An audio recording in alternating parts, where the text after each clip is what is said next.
manager des ressources humaines et je suis donc en formation à distance chez SUBDRH. SUBDRH, je l'ai connu lorsque j'étais en Bac+2 en DUT. Je l'ai connu au réseau et aussi sur Internet de mémoire. Je cherchais vraiment une école spécialisée et SUBDRH s'est présenté comme ça.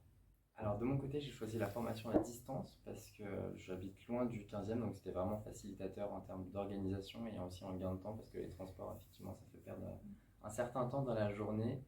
Concernant les avantages de cette formation, vraiment, on est plutôt libre sur notre organisation et c'est vraiment un plus sur cette formation à distance. Pouvoir gérer son temps comme on le souhaite.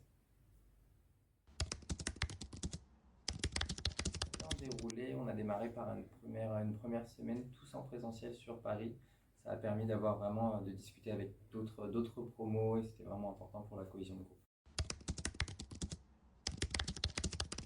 L'alternance, je l'ai trouvé en candidatant sur LinkedIn, tout simplement. Un rythme un peu particulier pour la formation à distance. On a des workshops tous les 2 mois, quelque chose comme ça, où on a une semaine et demie de workshops.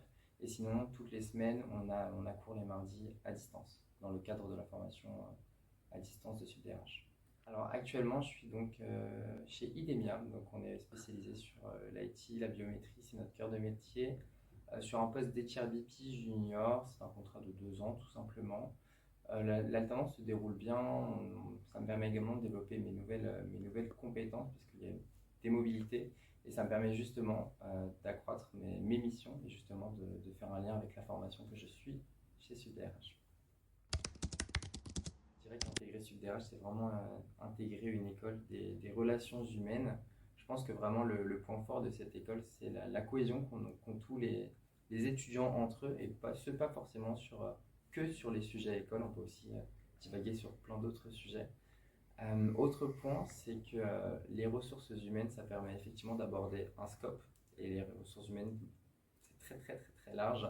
Mais derrière, après ce M1, M2 de SUBDRH, vous pouvez ensuite derrière continuer sur du MBA, accès RH, vous pouvez aussi réintégrer une école de commerce.